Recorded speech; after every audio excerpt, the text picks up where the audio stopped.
Oh, custody queens, you have been really crazy lately with the nonsense, but I just wanted to go over some things from the last few days that were really crazy. So, first of all, Kristen, as a lawyer, I would expect that you would know what boilerplate language is, especially on out of state subpoenas, but apparently you're not familiar with that. Let's take a listen. That was when she left the state, and I think she was trying to get some sort of stipulation that if she ever came back, which she ended up getting, if she ever came back to Idaho, that she could not be arrested. So you're referring to this in her subpoena, and it says, under the laws of the state of Idaho, if Bethany Funk comes into this state in obedience of a summons requiring her presence at this hearing, she will not be subject to arrest or service of any process relating to matters that arose before she entered the state after the summons. So this is Idaho law, and it's similar to every out-of-state subpoena law in all 50 states. And it just talks about how if you come in from another state, you cannot be arrested. Basically, they don't want anything standing in your way of coming to testify. And it has nothing to do with her seeking out that stipulation. That is automatic on every out of state subpoena, no matter who it is. And frankly, you should have known better. So now I'm going to play this little tidbit because it was pretty amazing. We actually have a higher responsibility as attorneys to analyze the facts and not get sucked in because it's trendy or it's on mainstream media, or you know what, Murphy was barking, so that 100% means that BK did it. Or looking at the dateline and saying, you know what, that was his car. Because that's, initially before I knew anything about this case and I watched that dateline, I'm not going to lie, I was like, hey, you know what, maybe he did. And then I spent an entire weekend binge watching a couple creators, and I came out the other side going, there's no way. And that was a year and a half ago. But we have a bigger role as attorneys than people that aren't officers of the court to actually have an unemotional, objective approach to looking at the evidence. And so I'm sorry we disappoint you, but I'm not sorry. That whole comment by you was such a joke in light of what you were doing on that exact live when you made that comment. So you're saying you have a higher responsibility because you're a lawyer. I agree. You should. But then you went on to talk about how you binge watched other creators and that changed your mind. Wait, I thought you were talking about how you follow the evidence. You and your cohorts are always talking about how it's about the facts and about the evidence. But you binge watched other creators and let that change your mind. And at the same time, you're talking about how you have this higher responsibility and to not get sucked in, but yet you're getting sucked into every single harebrained conspiracy theory that's out there, and you're entertaining these conspiracy theories and misinformation. So let's play some clips from this same live where you were letting people call in with the stupidest crap, the stupidest nonsense, and you guys were entertaining it. And Ron, I think, is even worse than you. So let's take a listen because it's truly amazing. Is what I heard. That's one of the things I heard. Them choosing their weapons, having all the gear, everything they had on. There was even talk about night vision, which I didn't hear that. I've been seeing that in some places, though not, factually verified, but I could see that happening.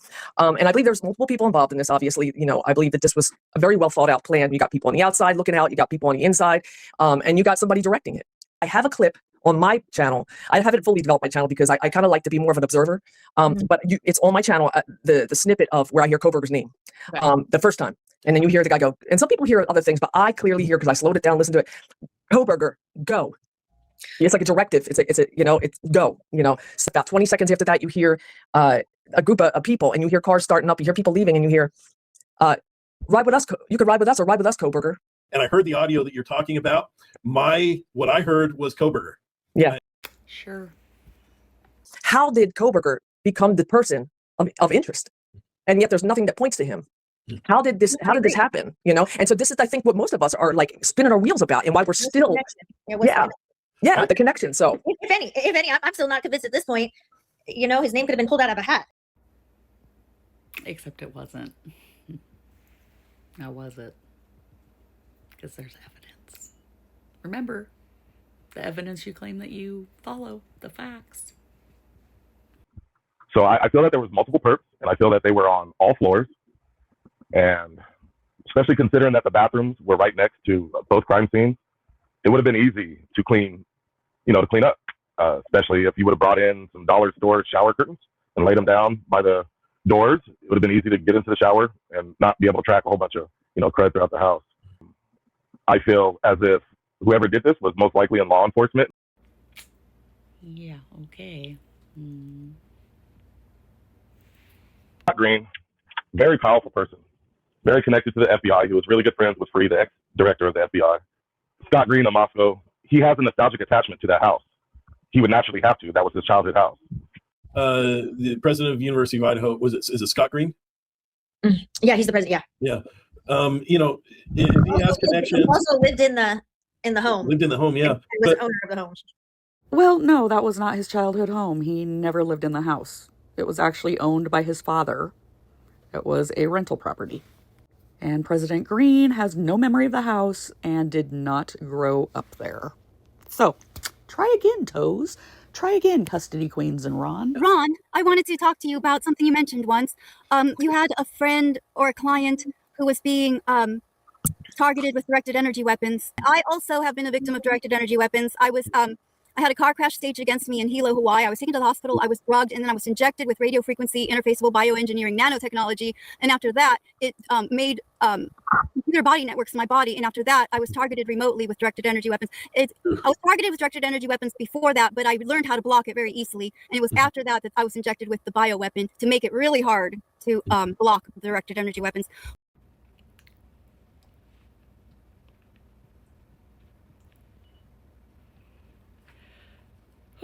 She's bound for Delulu land. I'd like to point out that there is Odinism quite popular in Idaho, as in the Delphi case, where they are put in very important places within the communities. So I think that we're having something similar here with these young people who were killed. And I can't disagree with you. Of course, Ron. Of course. I'll just quickly give you an overview. My theory started on 11/14/22 before Koberger was named. And I started because of the House number 1122, because that's the kill date for JFK, who warned America about democracy being in danger due to secret societies. JFK was a member of Phi Kappa Theta, and he was killed on Elm Street. And his administration was known as Camelot, which is King Arthur's court, kind of like 1122 King. So Kaylee is Alpha Phi, and then in January you have another story out of LSU about another Alpha Phi named Maddie being gang raped in a car and then left on the side of the road drunk, and she proceeded to stumble into traffic and die from a car hitting her. And the story is that the young men who did this to her were baseball players, and one of the guys had a father who was working at LSU as a baseball coach in some capacity. And then we had the story out of Malibu where a 22-year-old baseball player ran over 4 Alpha Phis while driving a red BMW.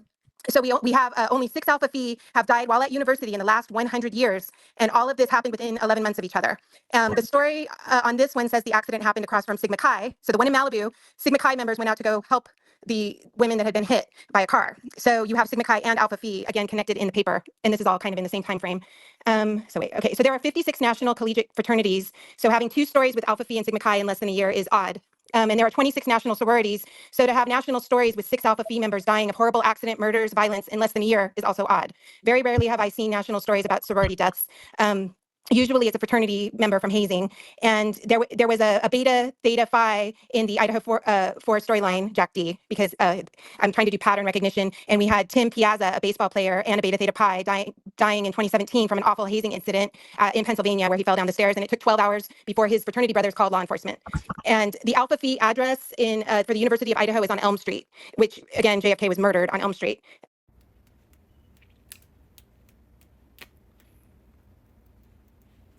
So when Xana, you have to remember in September of 2022, Queen Elizabeth II died, and she had held that power for 70 years. So there was a huge transfer of power going to King Charles III. And a lot of these secret societies originate out of London. And I feel that there was a secret society show going on around the world, kind of like a fireworks show, initiating the coming in of the new king. And so basically, Brian Koberger's, let me just go off my notes so I can stay in line. I'm sorry. So remember, Xana's last post was Queen.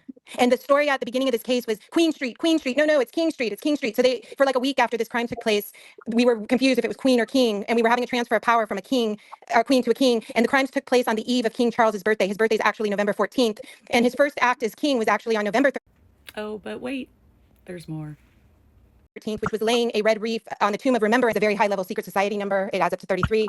And so I looked up, I just said, okay, if this is really about King Charles, 10 calls will have something to do. And so I just put 10 phone call, or 10 rings or bells. And it's the 10 Bells pub is where Jack the Ripper would hunt for his prey. And his years of activity were when the University of Idaho was being built. And when I found out Green had lived in London and worked in London, and he's associated with the fraternities, his son's fraternity, all these people seem to be associated with some kind of secret society. So there might have been some kind of order that went out. And then the reason I believe it might have happened in Moscow is King Charles is the first Romanov on the throne since the Romanovs were killed. And that's when the capital of Russia became Moscow, was when they were killed. It changed from St. Petersburg to Moscow. King Charles is the first Romanov on the throne since then because his father Philip had the Romanov line in his bloodline. So that brought together for me the Moscow. Xana means goddess, Diana. All the other names are English in origin. And oh, hold on, I'm so sorry. So then we had in April of the following year, Bob Lee of Cash App being murdered in San Francisco by a Persian man being stabbed in the heart. And the Persian man who killed him lived in apartment 201, like Brian Koberger. And 201 is the number of Jesuits that Catherine the Great saved. And Pope Francis, the first Jesuit Pope, literally moved into suite 201. It's a very important Jesuit number. And so when I saw the BK apartment with the big G and he lived in apartment 201, I saw a Masonic G and the Jesuit number of 201. And so those are I think it was that's kind of the and also JFK is associated with Marilyn Monroe, his big affair with Marilyn Monroe. And Marilyn Monroe's maiden name is Norma Jean Mortensen, like Dylan Mortensen. And the real name of the royal family is Saxon Coburg Gotha, like Coburger. I have no words. And if you look at young pictures of King Charles, he resembles Brian Koberger. And there is a ritual in elite realms per old manuscripts that they sometimes do something, I forgot what it's called, but they transfer their sins onto kind of another person that's similar to them. And Brian Koberger is also a Scorpion, just like King Charles. His birthday is the 21st, and King Charles is the 14th. So it's like a week apart. The murders took place when William and Kate were visiting for 3 days for a green thing. It was some kind of green thing, and King Charles is often called the Green King. So there you have it. I think there's something to that for whatever it's worth. Well, the point of a secret society is it's secret and we don't know. So we don't know what could be going on underneath everything. It's certainly a lot of coincidences and a lot of connections. It's a bit nutty. It's no secret that, we could all, from what we see from Dylan so far, you could tell that she's narcissistic, And, no way. And I think she was probably even jealous of, like the way that Katie had Jack D like in the palm of her hand, just like to do whatever she wanted to do with him. And she was probably even jealous of that, like, I need a sucker like this, and that guy that I'm talking about allegedly is number 8 at the Grove Truck. Does it start with a K? Yeah. Yeah, okay. And some people say, no, that's not him. He drives in the Elantra. He ain't have tags. All right, whatever. And you would be wrong again, Rollo. That is not Kai Davis. You should listen to Jeff H. more often. What is on footage is that guy with the number 8 Lakers jersey, whoever he is. He's driving that certain car, which is a 2016 to 2018 Ford Fusion with black rims. And that's a suspect vehicle number 1. That's a vehicle on footages. On the footages, that's circling around that they say, it's Kohlberger, that's that car. No, suspect vehicle 1 was definitely not a Ford Fusion. Fusions have a different window shape and they don't have shark fin antennas. Ooh. At 320, 319, there's people that walk out of the 1122. Some go up towards where the Linda Lane, the camera's at, and he goes the other way towards a dumpster on that's right in front of the 1112 camera. Wait, did he really just say people walked out of the 1122 house at 319? And how exactly would he know that? Because there's no camera showing the house. When that guy goes on to the dumpster and he walks away, he gets in the car that's parked over there at the wipes, and you can see on the 1320 Linda Lane cam, you can see the cops pass first, and then him behind the cops. 10 minutes later, that car returns, and that's suspect vehicle number 1. That's at 3:30. Oh, I don't see the person that walked up to the dumpster getting into any car and driving off.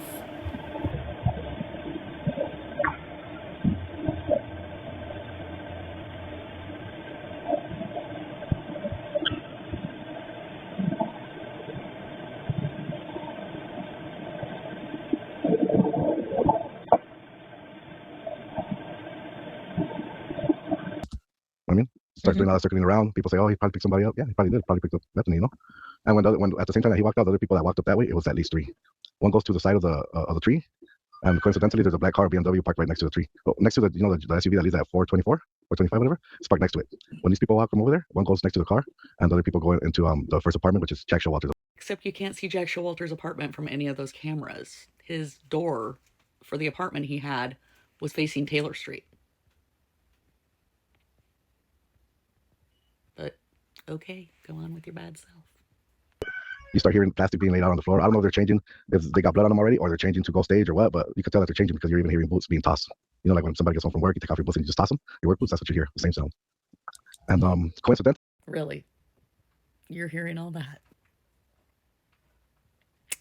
Do you have like super special hearing that you could hear people changing out of boots from yards away inside an apartment?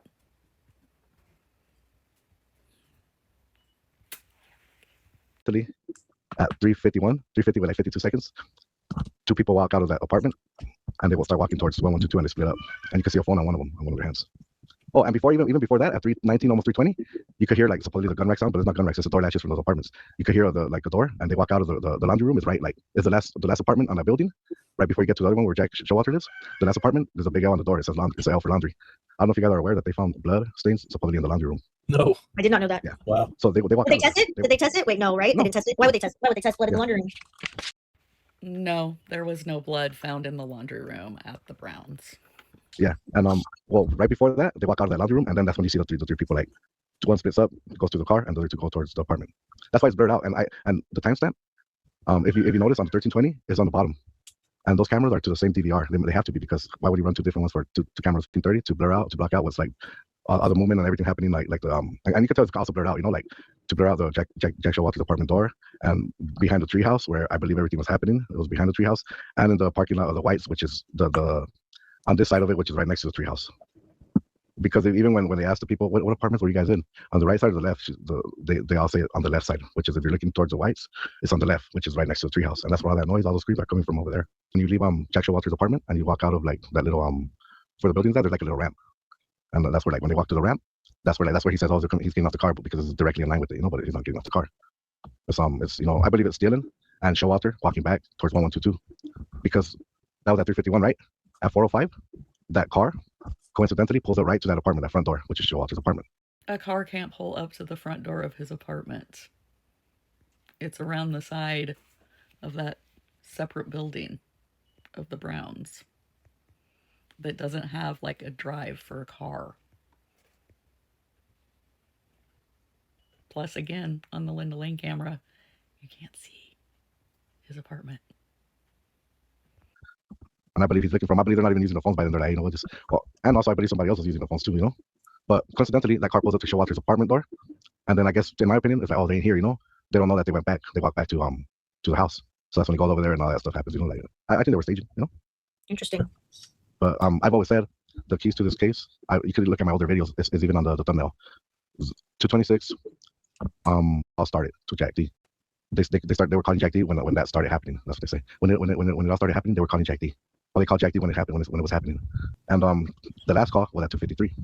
Coincidentally, at 2:53 was when the body cams turned on right across the way, you know, the Banfield, and they turn on right, and they're facing right where I'm telling you that the crimes are happening, on that side of the parking lot. They're actually in the middle of the apartments, but facing towards that side where I'm telling you guys that I believe everything was happening. Coincidentally, they shut off at 3:16, right? Mm-hmm. And I know Jeff H is in the, you know, the last activity was 4:12. It's on footage, documented, or on just like Showalter. Yeah, Showalter's. Yeah, I'm not gonna say it. He's a lot of question marks for me. Yeah. Why did they ask Jack D and certain people if they've ever seen Showalter inside 1122? Have you ever seen him there? Do you know if he was ever inside? You know, like, you have any knowledge of him being inside of that house? Why? Because they found his DNA. In my opinion, it's because they found his DNA in there. His DNA was not a match for anything inside 1122. They tested it against the DNA in the house. It's in the forensic documents that were released. And that trail, I believe there was a blood trail to his apartment, because that same night there's a picture of Payne, I believe it's Payne and Blaker, with that light, whatever, with the black light, and they're right there, like right outside his apartment door. And that's why they said that they found blood at, you know. Did they ever test that blood?